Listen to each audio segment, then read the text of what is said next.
ये जो सक्सेस आपको मिली है आज, तो उसके पीछे ऐसी कौन सी शक्ति है जो कार्य कर रही है आपको लगता है? खुशियाँ मना रहा है क्योंकि जो भगवान ने कार्य दिया था। सबसे बड़ा अचीवमेंट ओम मंडली संस्था को जो हुआ है वो है कोई मनुष्य आत्मा की ताकत नहीं है। जैसे शास्त्रों में भी दिखाया है कि पांडव थोड़े थे और उनके साथ भगवान था और सामने की सेना में अक्षौणी माना करोड़ों थे, काफ़ी लोग थे, बड़ा संगठन था, पर जीत किसकी हुई? पांडवों की हुई। ऐसे ही ये हमारी संस्था में भी परमात्मा शिव फर्स्ट आदि शक्ति, जो आदि शक्ति क्यों? सबसे पहली शक्ति। शक्तियाँ तो सब है, सारी नारियाँ विश्व की शक्तियाँ हैं, पर आदि शक्ति एक ही है। तो आदि शक्ति का रथ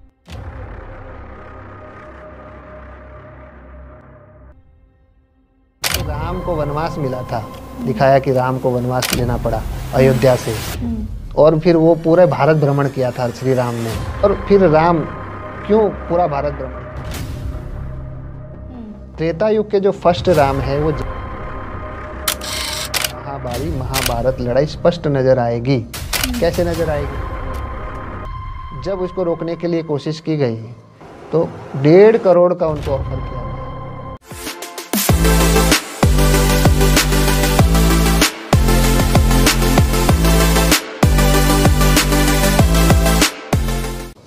ओम नमः शिवाय, वंदे मातरम। दोस्तों, हमारा भारत एक महान देश है, एक आध्यात्मिक देश है और आध्यात्मिकता के प्रचार प्रसार के लिए कई सारे संस्थाएं पूरे भारत भर में कार्य कर रही है। और कुछ संस्थाएं ऐसे भी हैं जो ना ही सिर्फ आध्यात्मिकता के लिए कार्य कर रही है, बल्कि लोगों के मन में देश प्रेम, देशभक्ति को जागृत करने के लिए कार्य कर रही है। और उन संस्थाओं में से सबसे अहम एक ऐसी भी संस्था है जिसका नाम है ओम मंडली। ओम मंडली शिव शक्ति अवतार सेवा संस्थान, जो संस्था आज एक विशेष विषय के ऊपर विशेष विषय को लेके विजय उत्सव मना रही है। और इस संस्था से जुड़े हुए एक विशेष सदस्य भी हमारे साथ आज मौजूद है। उनसे बातचीत करके इस संस्था के बारे में कई सारी जानकारियां भी हम लेंगे और किस बात के ऊपर वो ये विजय उत्सव मना रहे हैं वो सब भी जानकारी हम लेंगे, आपके साथ भी साझा करेंगे। तो आइए मिलते हैं ओम विजय कुमार जी से। नमस्ते विजय जी। नमस्ते। ओम नमः शिवाय। ओम नमः शिवाय। बहुत अच्छा लग रहा है आपको आज हमारे साथ पाके। कई सारे बातों की जानकारी हम आपसे लेंगे, लेकिन सबसे पहले हम देख रहे हैं आपके चेहरे में बहुत खुशी है और जो विषय को लेकर आज हम बातचीत करने बैठे हैं वो विषय ही है, आपकी संस्था में विजय उत्सव मनाया जा रहा है जी। तो किस बात की विजय, किस चीज़ के ऊपर आप लोगों ने विजय हासिल किया है, वो हमारे दर्शकों के साथ साझा कीजिए। जी, बहुत बहुत धन्यवाद यहाँ पे बुलाने के लिए। ओम मंडली संस्था जो है, जिनको एक टारगेट दिया गया था परमपिता परमात्मा के माध्यम से, पूरे भारत में जितने भी स्टेट है, हर स्टेट में ओम मंडली का कार्यक्रम हो।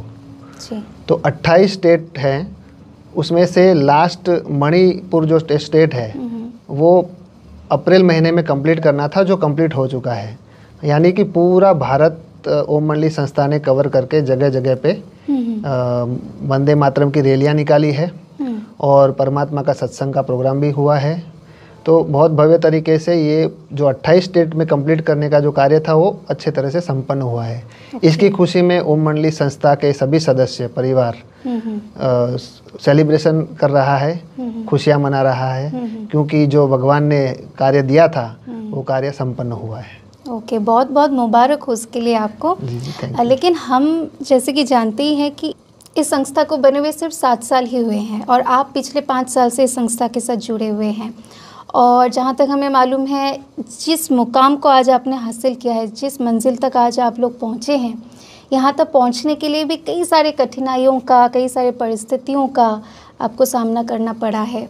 तो उन सब के बारे में भी थोड़ा सा बताइए, कैसे कैसे विघ्न आए, कैसे कैसे आप लोग उन विघ्नों को पार करके आगे बढ़े हैं। जी, पहले तो अचीवमेंट बताऊंगा कि क्या जी। क्या अचीवमेंट हुए हैं, उसके जी। बाद उसमें क्या क्या बाधाएं विघ्न आई वो भी बिल्कुल, बताएंगे। बिल्कुल। अचीवमेंट में सबसे बड़ा अचीवमेंट ओम मंडली संस्था को जो हुआ है वो है अगस्त महीने में 2023 में 1 लाख लोगों ने वंदे मातरम एक साथ गाया, जो वर्ल्ड रिकॉर्ड बना है, जिसका खिताब ओम मंडली संस्था को मिला है। ओके। वो बड़े भारत के लिए बहुत बड़े गर्व की बात है कि भारत में 1 लाख लोगों ने एक साथ वंदे जी। मातरम गाया, जी। देशभक्ति जागृत हुई। वो एक अचीवमेंट था। उससे सेकंड नंबर का दूसरा बड़ा अचीवमेंट है जम्मू कश्मीर में, जहाँ पे घूमना भी थोड़ा सा डर जैसा माहौल रहता है, कहीं से भी गोली आ जाती है, कोई भी कहीं कब अभी भी जैसे आपने पुलवामा में देखा। जी जी। वो उस समय भी देखो कैसे कितना पूरा डर का माहौल था। तो ओम मंडली संस्था के सदस्यों ने सभी ने मिल करके वहाँ पे जम्मू कश्मीर के बीचों बीच भव्य तिरंगा रैली निकाली, ओम के झंडे लहराए, हर हर महादेव के नारे लगाए, भारत माता की जय के नारे लगाए, बिना डरे बिना कोई भी झिझक के पूरी भव्य रैली निकाली, और वहाँ पर भी सत्संग हुआ। तो ये दूसरा अचीवमेंट था। ओके। और तीसरा अचीवमेंट था माउंट आबू में, जहाँ पे बहुत ज़्यादा है बाधाएं आई थी। वैसे तो सब जगह पे आई है, हर बाबा मिलन में कोई भी बाबा मिलन ऐसा नहीं था जहाँ पे ये कार्यक्रम को रोका नहीं गया हो या कोई बाधाएं ना आई हो। पोस्टर फाड़े गए, बैनर फाड़े गए, जहाँ पे हम परमिशन लेने जाते थे वहाँ पर भी जाकर के बोलते थे कि इनको परमिशन नहीं देना है। जहाँ पे हम बुकिंग करते थे कि जो हॉल बुक करते थे उसको कैंसिल करवाने जाते थे। तो बाधाएं तो हर जगह पे आई है, परंतु परमात्मा ने ये कहा था, भगवान ने ये कहा था कि आप जाइए, आपका कार्य कहीं पर भी नहीं रुकेगा। तो जहाँ पर भी हम गए वहाँ पर ये हर तरह की समस्याएं आई, पर एक भी प्रोग्राम 28 स्टेटों में से 200 से भी ज़्यादा प्रोग्राम हुए, उसमें से एक भी प्रोग्राम रुका नहीं। ओके। सारे प्रोग्राम जितने भी है सक्सेसफुल रहे, बहुत अच्छी तरह से। और ये कोई मनुष्य आत्मा की ताकत नहीं है कि इतनी सारी बाधाएं आने के बाद भी उसको रोकने के बाद भी एक भी प्रोग्राम रुक नहीं रहा है। तो ये कोई मनुष्य आत्मा अगर कराता तो शायद रुक जाता, 200 में से एक आधा रुक जाता, पर 200 से भी ज़्यादा प्रोग्राम सक्सेसफुल रहे और एक भी प्रोग्राम रुका नहीं। तो ये जो सक्सेस आपको मिली है आज, तो उसके पीछे ऐसी कौन सी शक्ति है जो कार्य कर रही है आपको लगती है? संगठन की शक्ति है या ईश्वरीय शक्ति है, या अपने मनोबल जो होता है वो बहुत सबके जो अंदर जो कॉन्फिडेंस है वो बहुत ज़्यादा है? तो कौन सी शक्ति काम करती है इसके पीछे? इसके पीछे ये कहूँगा कि परमात्मा शिव की शक्ति काम करती है, जो हम आत्माओं के पिता हैं जी, जिसको हम प्यार से शिव बाबा कहते हैं। तो परमपिता परमात्मा जो शिव बाबा है वो इस कार्य के पीछे हैं। जब खुद परमात्मा सृष्टि का रचयिता खड़ा हो जी, तो कार्य रुक ही नहीं सकता। जैसे शास्त्रों में भी दिखाया है कि पांडव थोड़े थे और उनके साथ भगवान था, और सामने की सेना में अक्षौणी माना करोड़ों थे, काफ़ी लोग थे, बड़ा संगठन था, पर जीत किसकी हुई? पांडवों की हुई। जी। तो वैसे ही ये हमारी संस्था में भी हमारे पीछे बैकबोन जो है वो बैकबोन है शिव परमात्मा है, और उन्हीं की शक्ति से ये संगठन इकट्ठा हुआ है। और संगठन की कमाल भी क्यों है? क्योंकि परमात्मा शिव सब में शक्ति भर रहा है।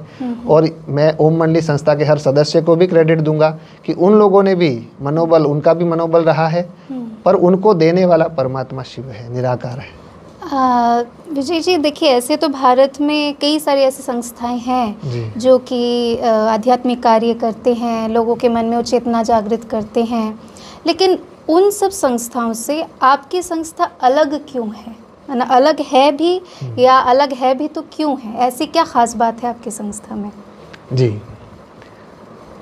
जैसे आध्यात्मिक संस्थाओं में क्या होता है कि जैसे नॉर्मल सत्संग होते हैं, वहाँ पे कोई भी वेद या भागवत या वो लेकर के पढ़ाई जाती है जी, या सुनाया जाता है, उसका ट्रांसलेशन करके सुनाया जाता है। पर यहाँ पे परमपिता परमात्मा खुद निराकार डायरेक्ट सीधा पढ़ाता है। एक ये विशेषता है। दूसरी विशेषता है कि जितनी भी संस्थाएं चल रही है या तो स्पिरिचुअलिटी को लेकर के चलती है, और कुछ संस्थाएं हैं जो देशभक्ति को लेकर के चलती है। एकमात्र ये संस्था ऐसी है जो स्पिरिचुअलिटी और देशभक्ति दोनों का समन्वय लेकर के साथ में चल रही है। ये एक संस्था की विशेषता है। और विशेषता एक इस संस्था की ये है कि कहीं पर भी चंदा मांगा नहीं जाता है, किसी से भी चंदा नहीं मांगा जाता है।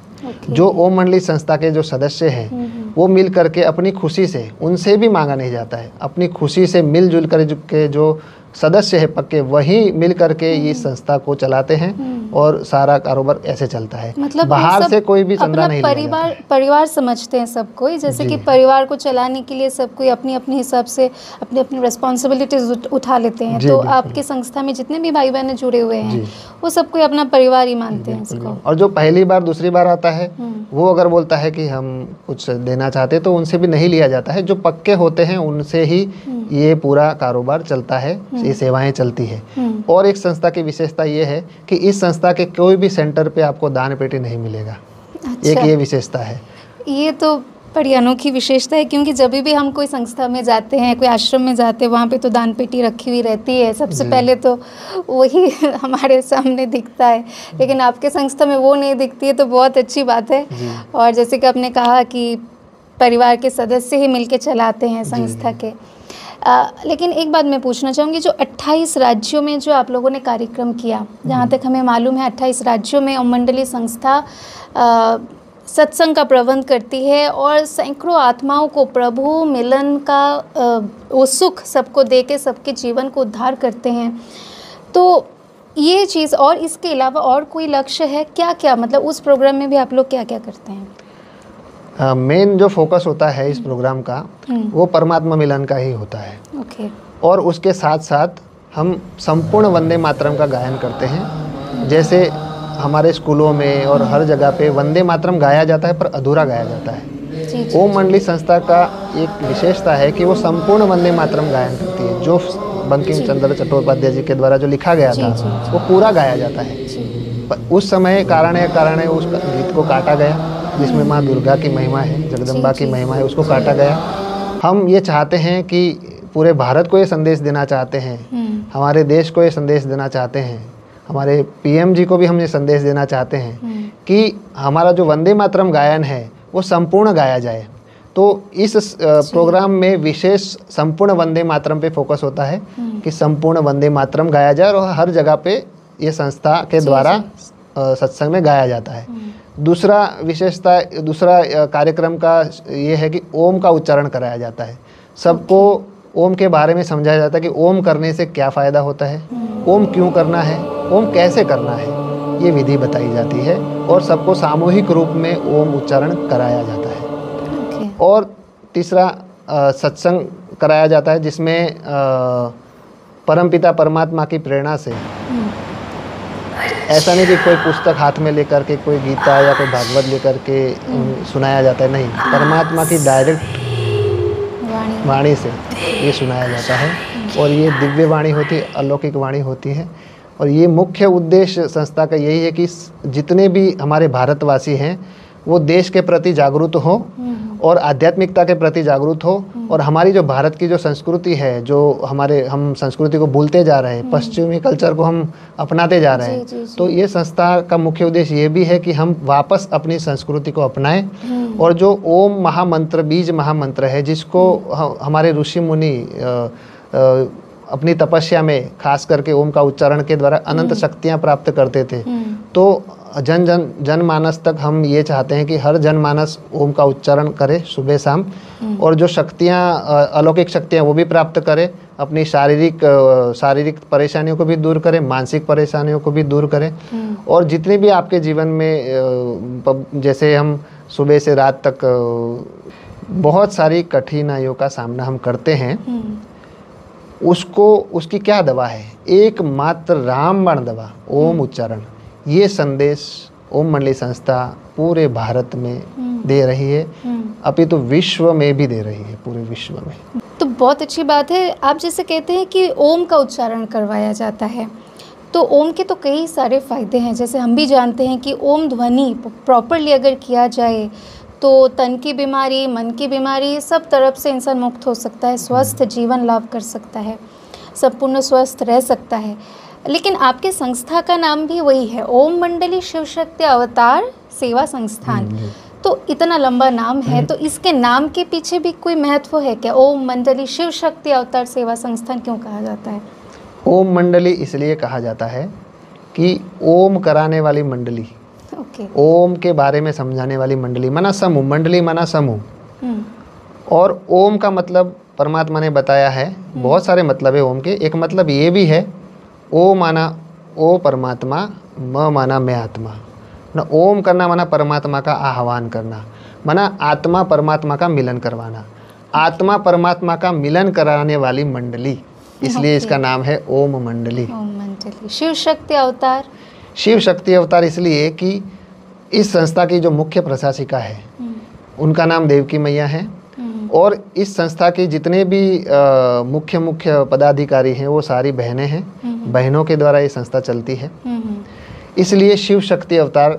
क्योंकि कहीं ना कहीं हम हमारे सनातन धर्म में स्त्री को जगदम्बा का स्वरूप मानते हैं, शिव की शक्ति कहा जाता है। इसलिए ज़्यादातर मेजॉरिटी जो बहनें हैं, माताएं हैं, वो इस संस्था को चला रही हैं, इसीलिए भारत माता शिव शक्ति अवतार। ओके, तो संस्था का नाम का अर्थ तो हमें समझ में आया, लेकिन आप कई बार अपने बातों में कह रहे थे कि परमात्मा के द्वारा, परमात्मा की वाणी हम सुनते हैं। तो परमात्मा की वाणी हम तो जानते हैं, परमात्मा ऊपर वाला जो ऊपर में कहीं पे रहते हैं, तो वो निराकार हैं, जिनका साकार रूप भी नहीं है, जिनको इन खुली आंखों से हम देख नहीं सकते हैं। तो उनके वाणी सुनने के लिए हम तो क्योंकि हड्डी मांस के बने हुए इंसान हैं, तो उसके लिए तो कर्मेंद्रिय की ज़रूरत है। तो परमात्मा ये कार्य कैसे करते, कैसे वाणी सुनाते हैं? और हमको तो सुनने के लिए शब्दों में शब्द सुनना पड़ेगा ना, तो शब्दों का प्रयोग, उच्चारण परमात्मा कैसे करते हैं, मतलब ये कार्य कैसे कर रहे हैं?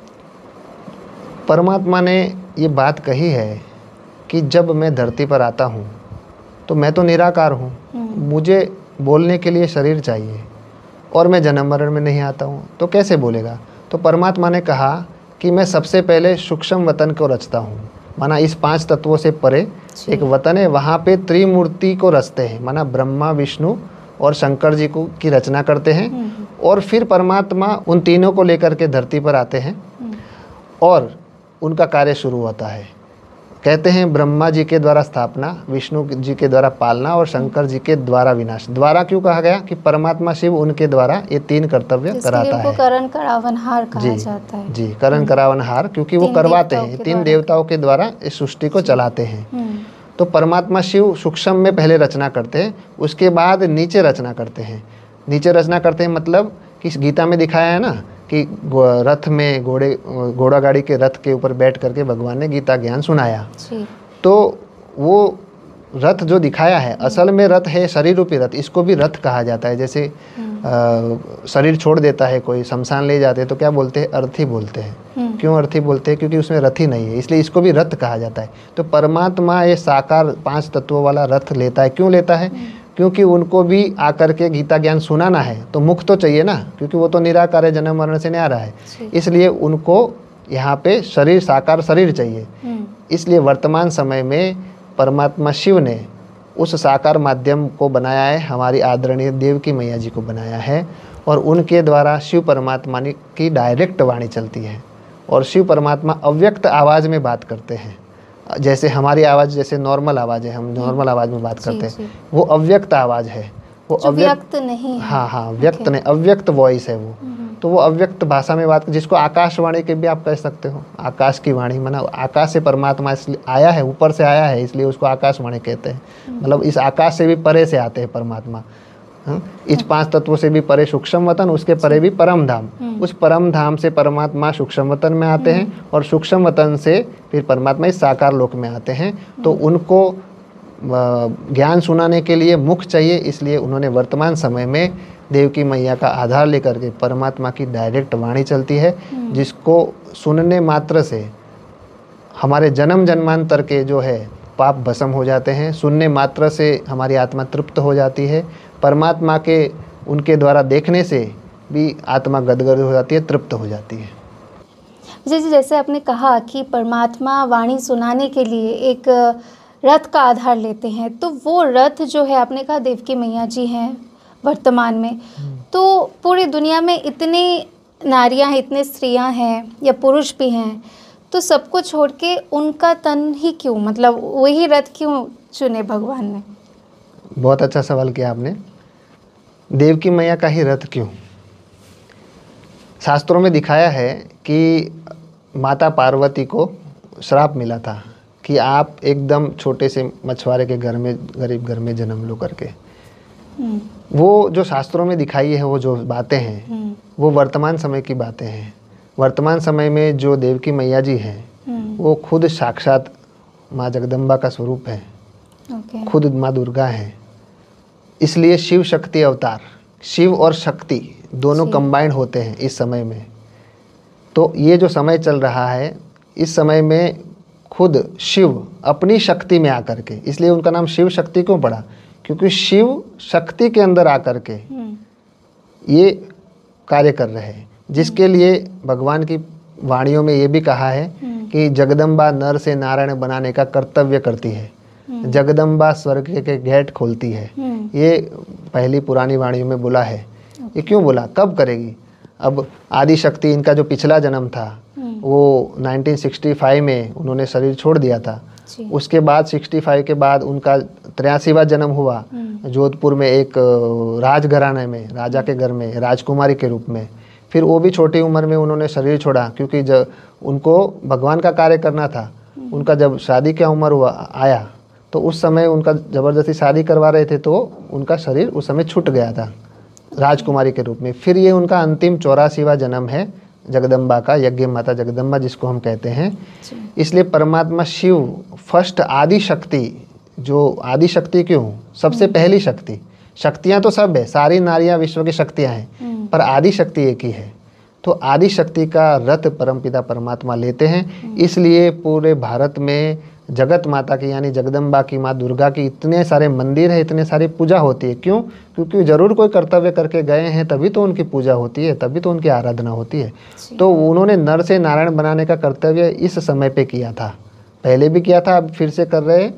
तो हर कल्प में उनके द्वारा परमपिता परमात्मा नर से नारायण बनाने का कर्तव्य करते हैं और स्वर्ग के गेट खोलते हैं। स्वर्ग के गेट खोलना माना श्री कृष्ण को जन्म देना। तो परमपिता परमात्मा ने उनके माध्यम से ये नाम उनको दिया है, जो नाम दिया है देवकी, माना देवों की माना चाबी, देवों को लाने वाली चाबी, माना देवता को धरती पर लाने वाली। इसलिए नाम क्या दिया? देवकी, माना श्री कृष्ण को धरती के लाने के लिए निमित्त है। परमात्मा शिव निराकार का डायरेक्ट जो संतान है, उनको लाने के लिए निमित्त है। इसलिए वो जगदम्बा है, खुद साक्षात आदि शक्ति है। इसलिए परमपिता परमात्मा ने उस रथ को चुना है। अच्छा, बहुत ही गूढ़ राज की बात बताया आपने। और एक बात मैं पूछूंगी, ये जो परमात्मा का अवतरण आप कह रहे हैं होता है देवकी मैया जी में, परमात्मा ने ये रथ लिया है, तो हमने सुना है, हम जानते हैं कि ऐसे और भी एक संस्था है जो ये दावा करती है कि परमात्मा का अवतरण उनके संस्था में भी हुआ था, अभी भी हो रहा है। लेकिन जहाँ तक हमें मालूम है, वो कहते हैं कि परमात्मा पर्टिकुलर एक स्थान पे ही आते हैं, दूसरी जगह पे भगवान ऐसे आ नहीं सकते। जैसे कि हर राज्य में आप लोग जैसे कार्यक्रम करते, तो भगवान क्या दर दर घूमेंगे क्या, जगह जगह भटकेंगे क्या? अरे हर एक जगह में। तो इसके विषय में आप क्या कहना चाहेंगे? जी, वैसे तो पहली पुरानी वाणियों में ये कहा गया है कि भगवान मधुबन में ही आते हैं। तो बाबा ने, यानी परमपिता परमात्मा ने एक अव्यक्त वाणी में कहा था कि मधुबन किसको कहा जाता है? मधुबन जहाँ ब्राह्मणों का संगठन है, उसको मधुबन कहा जाता है। अगर आप मधुबन बनाओगे तो बाबा जरूर आएंगे। आप विदेश में भी मधुबन बनाओ तो बाबा विदेश में भी आएंगे। मतलब जहाँ परमात्मा और आत्मा का मिलन होता है, उसको मधुबन कहा जाता है। और रही बात मधुबन में आने की, तो ये बात भी भगवान ने प्रूफ की है कि जब पहली बार प्रवेशता परमपिता परमात्मा की हुई थी, तब आदरणीय देवकी मैया जो है वो आबू में ही थी, वहीं पे ही बाबा पहली बार अवतरण हुआ था। और पहली बार अवतरण जब हुआ, तब बड़ों को बिना बताए जो नीचे में है, उन्होंने सुना अनसुना करके डायरेक्ट ही उनको निष्कासित कर दिया। इसलिए हम उनको, बाबा को ये ब्लेम नहीं कर सकते कि आप मधुबन में क्यों नहीं आए, बाहर क्यों आए। बाबा मधुबन में ही आए थे सबसे पहले जी। मधुबन माउंट आबू में जी, जिस माउंट स्थान को आबू में कहा ही, जाता है। हाँ, जी। देवकी मैया वहीं सरेंडर थी, समर्पित थी, और वहीं पे ही बाबा फर्स्ट टाइम आए थे। इसलिए बाबा ने मधुबन को नहीं छोड़ा है, बाबा ने तो मधुबन में ही आए थे, पर बाबा के बच्चों ने ही मधुबन में स्वीकार नहीं किया। उसका शास्त्रों में यादगार भी है। उसका शास्त्रों में क्या यादगार है, भगवान कहते हैं कि ये जो शास्त्रों में कहानियाँ हैं वो सब सारी यहाँ की संगम युग की वर्तमान समय की कहानियाँ हैं। तो जैसे राम को वनवास मिला था, दिखाया कि राम को वनवास लेना पड़ा अयोध्या से, और फिर वो पूरे भारत भ्रमण किया था श्री राम ने। तो वर्तमान समय में अयोध्या माना समझो बेहद का अयोध्या कहो, तो बेहद के अयोध्या से राम को वनवास मिला, और फिर राम क्यों पूरा भारत भ्रमण किया, उद्धार करने के लिए। सबरी राम के पास आई थी कि राम सबरी के पास गए थे? राम सबरी के पास गए थे। हाँ, तो ऐसी सबरियाँ बाकी थी जो 15-20 साल से ज्ञान में चल रही थी, फिर भी भगवान से नहीं मिल पा रही थी, तो ऐसी सबरियों को मिलने के लिए गए। फिर ये कहेंगे कि राम दर दर क्यों भटके, वो तो भगवान थे, उद्धार करने के लिए, सबका उद्धार करने के लिए, कल्याण करने के लिए। इसमें भी कल्याण समाया हुआ है। जो भी शास्त्रों में कथा कहानियाँ बताई है वो यहीं आप टैली कर सकते हो उसके आधार पे। तो राम वनवास पे निकले, मतलब राम कौन है? परमात्मा निराकार शिव बाबा, जिनको राम कहा जाता है। और एक होता है त्रेता युग के राम। जो त्रेता युग का जो फर्स्ट राम है, बहुत गहरी वाली पॉइंट बता रहा हूँ आपको। त्रेता युग के जो फर्स्ट राम है वो जगदम्बा बनती है। अच्छा। तो जहाँ जो दिखाया शास्त्रों में कि राम ने चारों तरफ घूम करके सबका कल्याण किया, अहल्या का उद्धार किया, सबरी का उद्धार किया, ऐसे कई लोगों का उद्धार किया था। तो निराकार राम और त्रेता युग वाला फर्स्ट राम दोनों ही मिल करके भ्रमण कर रहे हैं। परमात्मा राम और जो त्रेता युगी राजा राम होंगे, दोनों कंबाइंड स्वरूप में पूरे भारत भर में घूम घूम के ऐसे अहिल्याओं कुब्जाओं का उद्धार करने के लिए कर रहे हैं। जी जी। और परमात्मा ने खुद कहा है कि बाप कहो और मिले नहीं तो वो बाप कैसा। ये मुरली का महावाक्य है, बाप कहो और बाप मिले नहीं तो वो बाप कैसा। इसलिए भगवान सबको मिलता है। और परमात्मा ने ये भी कहा है कि अंत में दृष्टि का पाठ चलेगा। जी। अब रथ के बिना कैसे दृष्टि का पाठ चलेगा? जी जी जी। परमात्मा ने बोला कि हजारों लाखों लोग होंगे और परमात्मा आएंगे और दृष्टि दे करके जाएंगे, तो वो पाठ भी बाकी है, वो भी नहीं चला है। और ये भी बोला था कि जगदम्बा नर से नारायण बनाने का कर्तव्य करती है, साकारवाणी में बोला है। फिर बोला है जगदम्बा स्वर्ग के गेट खोलती है। अब जगदम्बा ने तो 65 में शरीर छोड़ दिया, तो जरूर अब भगवान के महावाक्य है, खाली नहीं जाएंगे। तो परमपिता परमात्मा ने जो जो बोला है कि जगदम्बा नर से नारायण बनाने का कर्तव्य करती है, तो अभी कर रही है। जगदम्बा स्वर्ग के गेट खोलती है, माना जगदम्बा अभी स्वर्ग के गेट खोल रही है। स्वर्ग के गेट खोलना माना श्री कृष्ण को जन्म देना। तो वर्तमान समय आदरणीय देवकी मैया के द्वारा श्री कृष्ण का जन्म होने वाला है, ऐसा हमारे प्यारे परमपिता परमात्मा की वाणी में आया है, और हम सब इस बात को मानते हैं। और परमात्मा ने स्पष्ट पहले ही बोल के रखा है कि अंत में महाभारी महाभारत लड़ाई स्पष्ट नजर आएगी। महाभारी महाभारत लड़ाई स्पष्ट नजर आएगी। कैसे नजर आएगी? 2 गुट थे, एक ही परिवार में 2 गुट दिखाया है महाभारत में। वो कथा कहानी की भी यहाँ की ही है, यहाँ की ही यादगार है। तो एक ही परिवार के भाई होते हैं, और पांडव थोड़े से दिखाए हैं और कौरवों को ज़्यादा दिखाया है। आपस में तो एक ही परिवार है, एक ही पिता की संतान है। तो ये जो सारी कथा कहानियाँ हैं वो यहाँ की ही है। तो वो महाभारी महाभारत लड़ाई भी अभी स्पष्ट नज़र आ रही है, वो यहाँ की ही कहानी है। तो मतलब अभी कौरव पांडव अगर हम देखें तो फिर जो भगवान को इस रूप में नहीं स्वीकार कर रहे हैं इस तीसरे रथ के द्वारा, तो वो जैसे कि कौरव वंश हो गए, कौरव के साइड में चले गए, और जो लोग इस तरफ हो गए भगवान को स्वीकार कर लिए हैं तीसरे रथ में, और भगवान के नक्शे कदम पे, भगवान के दिखाए हुए रास्ते पे चल रहे हैं, अभी भी भगवान का हाथ नहीं छोड़े हैं, तो वो जैसे कि पांडव हो गए। लेकिन पांडव तो मुट्ठी भर ही होते हैं, लेकिन फिर भी उनकी विजय निश्चित हुई। तो आप भी आज विजय उत्सव मना रहे हैं, तो इस बात की आपको खुशी भी है, हम भी दिल से आपको मुबारक दे रहे हैं। लेकिन और क्या चीज़ है जो इस जीत को पाने के लिए आपको कौन कौन सी चीज़ों ने आपको मदद की है? मतलब जैसे कि एक मकाम हासिल करने के लिए ईश्वरीय शक्ति तो आपका बैकबोन है, जैसे कि आपने कहा। इसके अलावा भी जैसे कि भगवान कहते हैं ना, हर कार्य वो किसी न किसी के द्वारा करवाते हैं जी। तो जिस जिस स्थान पे आप गए हैं तो अपने आप ही तो सब कुछ नहीं हुआ होगा, आप लोगों को प्रबंध करना पड़ा होगा, जैसे कई सारे चैलेंजेस भी आपने फेस किया। तो वहाँ पे मददगार भी किसी को भगवान ने ऐसा रखा था जिनके द्वारा आपको हेल्प मिली?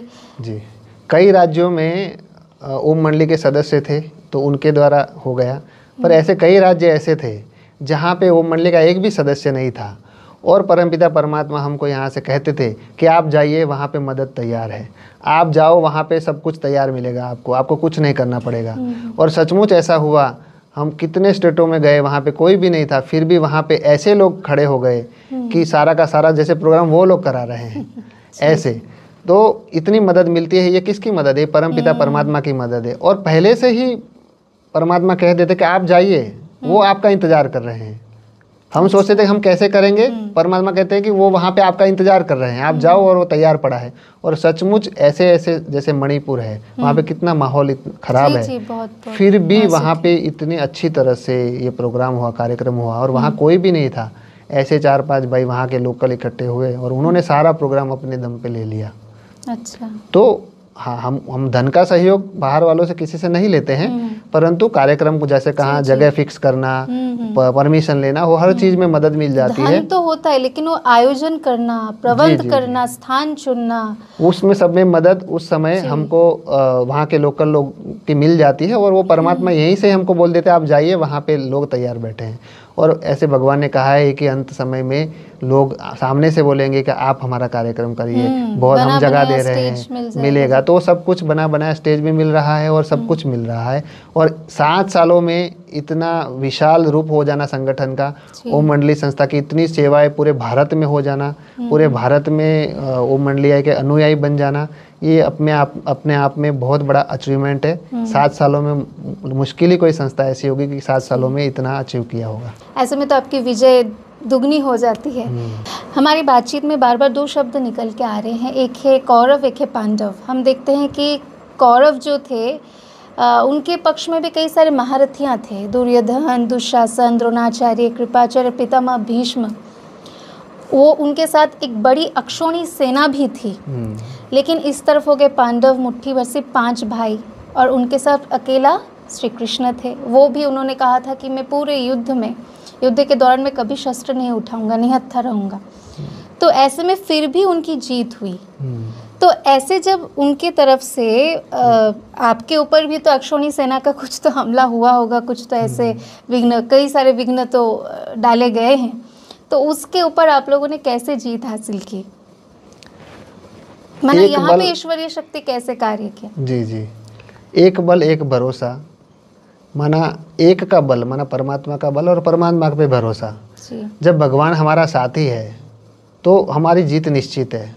ये हमारे ओम मंडली के सदस्यों में ये दृढ़ता है, क्योंकि कहा है निश्चय बुद्धि विजयंती। तो ये निश्चय है कि परमपिता परमात्मा आया हुआ है और जगदम्बा के द्वारा कार्य कर रहा है। ये पूरा पक्का निश्चय है।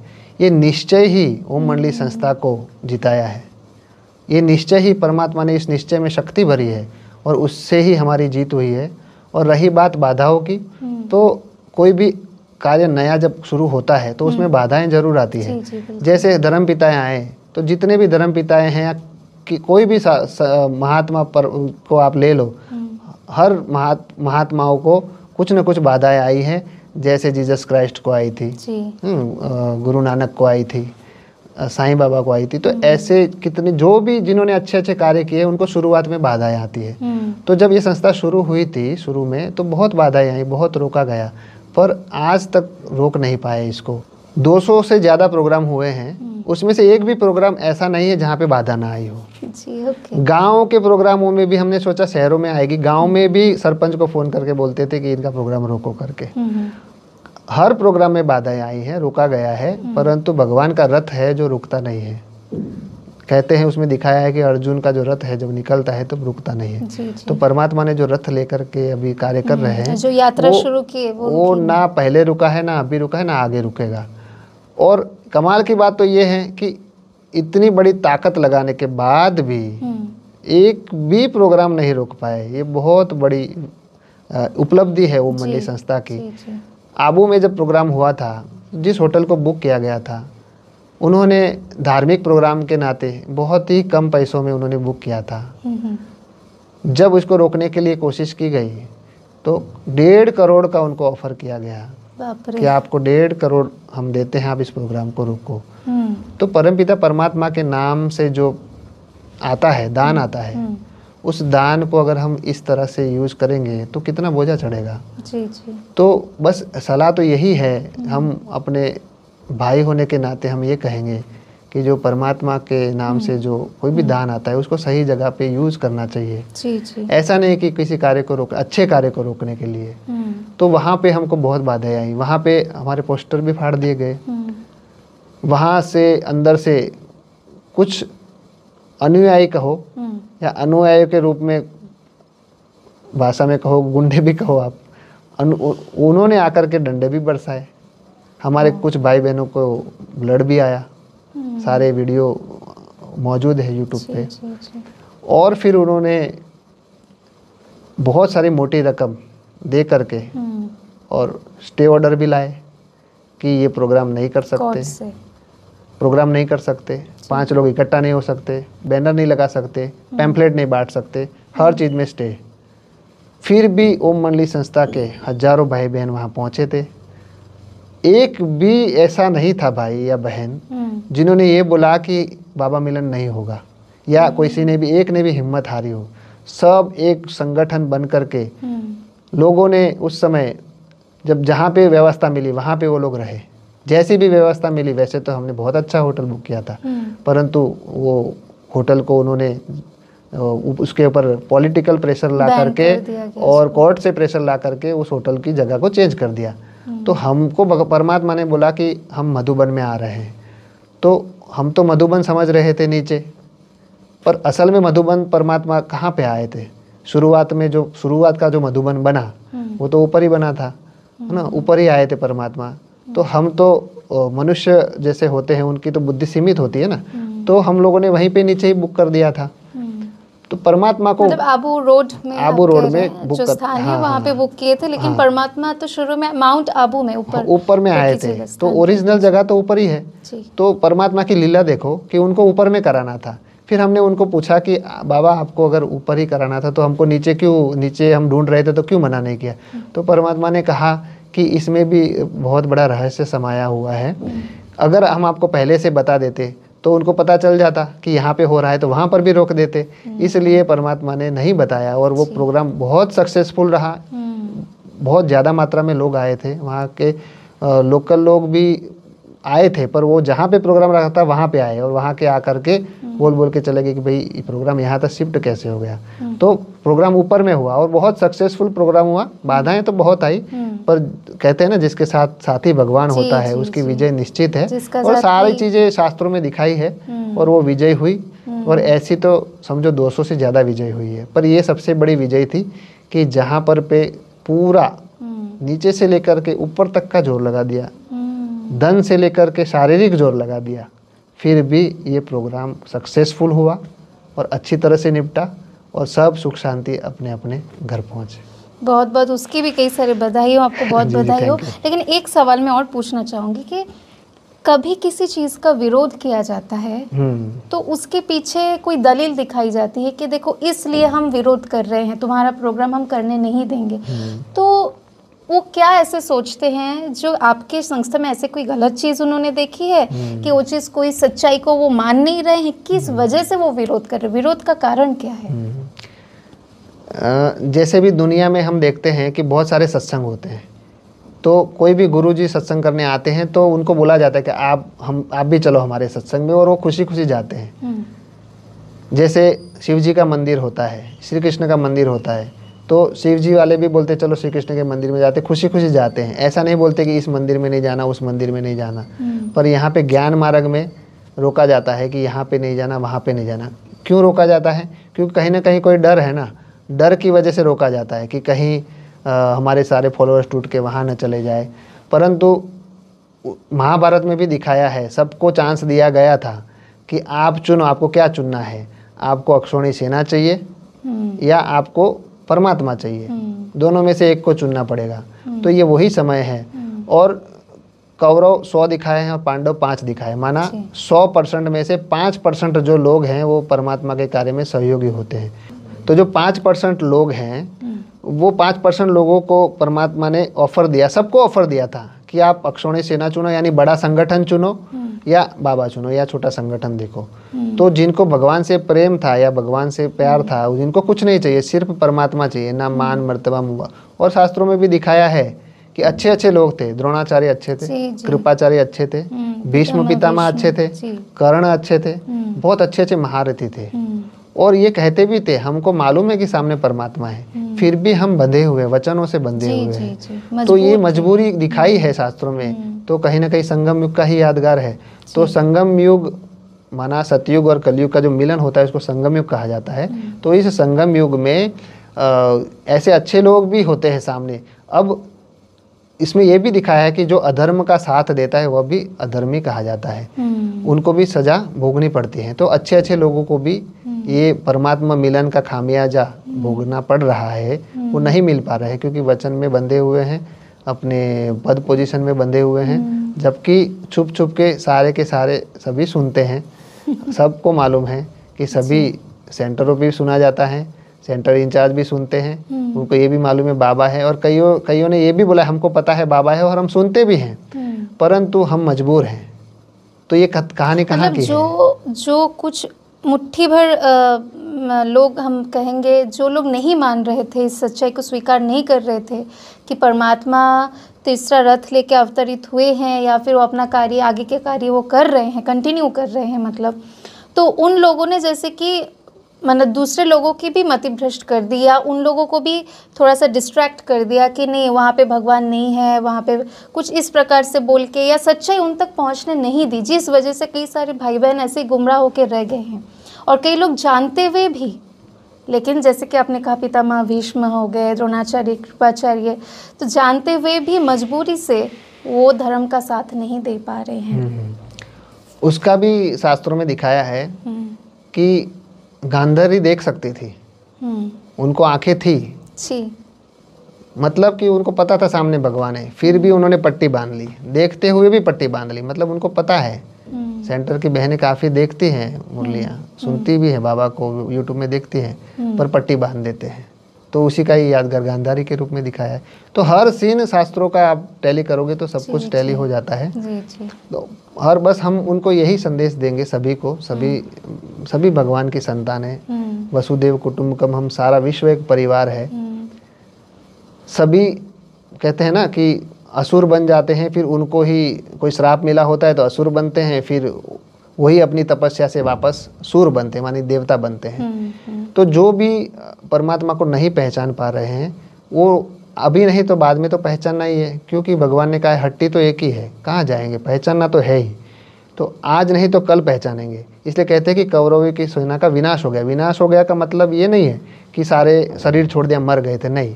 विनाश का मतलब होता है, भगवान कहते हैं निश्चय माना जन्म और अनिश्चय माना विनाश।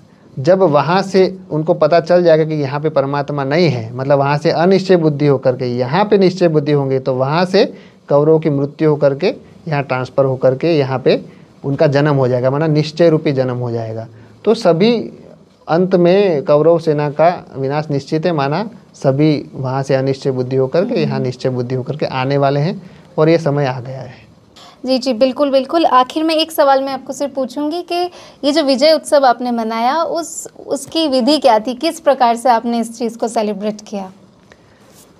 जब परमात्मा ने कहा था कि 28 आपको सारे के सारे भारत के जितने भी राज्य हैं वो सब में आपको प्रोग्राम करना है, तो 28 स्टेट है तो 28 प्रोग्राम नहीं हुए, 200 से ज़्यादा प्रोग्राम हुए। पर जो अंतिम स्टेट मणिपुर बाकी था, जब वो मणिपुर का हमने प्रोग्राम संपन्न किया तो सारे ओम मंडली के सदस्यों में बहुत खुशी का माहौल था। ढोल नगाड़ों से, पटाखों से और नृत्य से सब ने बहुत झूम करके इस सेलिब्रेशन को मनाया और सब ने मुँह मीठा भी किया बहुत अच्छी तरह से इसको सेलिब्रेट किया और अभी तक भी वो खुशी जारी है। क्यों? क्योंकि कहते हैं ना, सत्य की जीत होती है। इतनी बाधाएं आने के बाद, इतनी प्रॉब्लम आने के बाद सारे प्रोग्राम सक्सेसफुल रहे, एक भी प्रोग्राम रुका नहीं। तो ये परमात्मा का साथ है, परमात्मा बैकबोन है और वो करा रहा है, इसलिए ये हम सक्सेसफुल हुए हैं। इसका क्रेडिट पूरा का पूरा परमपिता परमात्मा शिव को ही जाता है। बिल्कुल, बिल्कुल। और ओम मंडली वाले सदस्य जो भी हैं उनकी दृढ़ता, उनकी हिम्मत पे जाता है और वो हिम्मत और दृढ़ता भरने वाला ही परमात्मा ही है। फाइनली आप लोगों ने विजय उत्सव भी मना लिया, तो उसकी फिर से एक बार दिल से हम आपको मुबारक देते हैं। जो भी दर्शक सुन रहे हैं अभी, वो भी आपको इस चीज़ की, इस बात की बधाई दे रहे होंगे, दिल से दुआएं दे रहे होंगे। आप लोग इस लक्ष्य को लेकर और आगे बढ़ते रहिए, यही हमारी शुभकामनाएं है आपके प्रति। लेकिन जो दर्शक या भाई बहनें सुन रहे हैं अभी, उनको आप क्या संदेश देना चाहेंगे? सबके लिए अंत में आप क्या संदेश देना चाहेंगे? अंत में बस यही संदेश देना चाहेंगे कि परमपिता परमात्मा का कार्य चल रहा है, ये धर्म का कार्य है, तो धर्म के सहयोगी बने, धर्म की तरफ आइए और इस धर्म के कार्य में आपका एक संकल्प भी इस धर्म के कार्य को सहयोग देगा। इसलिए दिखाया है कि परिवर्तन का पर्वत उठाया था श्री कृष्ण ने उंगली से, उसमें सबने सहयोग दिया। वैसे आप संकल्पों से इस कार्य को सहयोग दीजिए और सभी परमपिता परमात्मा से मिलन मनाइए। अब तो समय की समीपता है, अब तो मिलन मनाने का भी समय नहीं रहा है। परंतु अंत में एक संदेश देना चाहूँगा कि 16 तारीख को, 16 जून को रायपुर में बाबा मिलन है। तो 16 जून के बाबा मिलन में उसके बाद परमात्मा का इशारा है कि उसके बाद दुनिया की क्या परिस्थितियाँ होंगी, वो इशारा ही दिया है। संपूर्ण तरीके से खोल के तो परमात्मा कभी कुछ बताता नहीं है, परंतु समय नहीं है, समय की समीपता है। तो हम सबको वेलकम करेंगे कि 16 जून को रायपुर में जो प्रोग्राम है बाबा मिलन का, उसके बाद प्रोग्राम होंगे कि नहीं होंगे उसका पता नहीं है। इसके लिए हम सभी को बोलते हैं, मिलन होगा तो कोई भाई बहन अगर आना चाहे तो आ सकते हैं, ज़रूर आ सकते हैं। तो सबके लिए वेलकम है। और हम तो ये कहेंगे कि जब भगवान भाग्य बांट रहा है, तब ये गायन पड़ता है ना, भगवान भाग्य बांट रहा था, क्या सोए पड़े थे? तो ये समय है, भगवान भाग्य बांट रहा है, परमात्मा का कार्य चल रहा है, तो सभी इसका लाभ उठाएं। और अगर आप नहीं भी आ सकते, नहीं भी लाभ उठा सकते, तो आप जहाँ पर भी हो, जहाँ वहीं पर ही आप संकल्पों से सहयोग दें। और अगर संकल्प से सहयोग नहीं भी दे सकते तो भगवान के कार्य में बाधाएं न डालें। और जहाँ पर भी है वहाँ पे जो भगवान ने पढ़ाया है उस पढ़ाई को पढ़ करके उस श्रीमत को फॉलो करते रहें, तो भी परमपिता परमात्मा सहयोग देगा और अंत में आपको खींच लेगा। पर अगर हम जैसे कहते हैं ना, हवन होता है तो उसमें असुरों ने हड्डियाँ डाली, तो अगर परमात्मा के कार्य में हम हड्डियाँ डालने का करेंगे तो फिर उसका सामने जब जो खामियाजा है वो भी भुगतना पड़ेगा। इसलिए अगर आप सहयोग नहीं कर सकते तो कोई बात नहीं, पर आप विरोध न करें और परमात्मा के कार्य को होने दें। सबका अपना अपना पार्ट है, सब अपना एक्यूरेट पार्ट प्ले कर रहे हैं। नथिंग न्यू, ड्रामा कल्याणकारी है, ये सबको पता है। तो सब अपना अपना पार्ट प्ले करें और साक्षी होकर के देखें जिनको निश्चय नहीं है। बाकी जिनको निश्चय है वो बाबा से मिले, बस यही हमारा संदेश है। और भगवान को याद करते रहें, ओम का उच्चारण करते रहें। सुबह 10 मिनट, शाम को 10 मिनट ओम का उच्चारण करें, उसी में ही कल्याण हो जाएगा। ओम नमः शिवाय। ओम नमः शिवाय। अंत भला तो सब भला, और आपका तो आदि से अंत तक भला ही हुआ, क्योंकि परमात्मा शिव आपके साथ है, ईश्वरीय शक्ति है आपके साथ। तो आपकी जीत को, विजय को कौन रोक सकता है। लेकिन इन्हीं शुभकामनाओं के साथ हम आपसे भी इजाज़त लेते हैं कि ऐसे ईश्वरीय कार्य आप लोग भी करते रहिए, और जो अंत में दृष्टि का पाठ चलेगा वो भी, उसका भी लाभ ले पाए हमारे भाई बहनें। तो आपने तो वेलकम कर ही दिया, बाबा के घर में हमेशा वेलकम ही है सभी बच्चों का। और आप लोग भी ऐसे ही आगे बढ़ते रहिए अपने लक्ष्य को लेके, ये हमारी शुभकामना है। बहुत बहुत धन्यवाद, सबको बहुत बहुत बधाई हो। ओम मंडली संस्था ने 28 राज्यों का जो टारगेट लिया गया था, बाबा ने जो 28 राज्यों में बाबा मिलन करवाने का जो बाबा ने आस रखी थी, उस आस को बाबा ने ही हम बच्चों के द्वारा पूरा करवाया। उसके लिए मैं आप सबको बहुत बहुत ढेर सारी बधाइयाँ देता हूँ। खुशियों का दिन है, खुशियाँ मनाओ।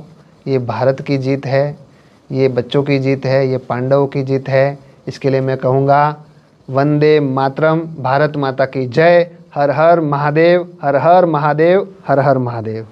ओम नमः शिवाय। बहुत बहुत शुक्रिया। ओम नमः शिवाय। बहुत बहुत धन्यवाद। ओम नमः शिवाय।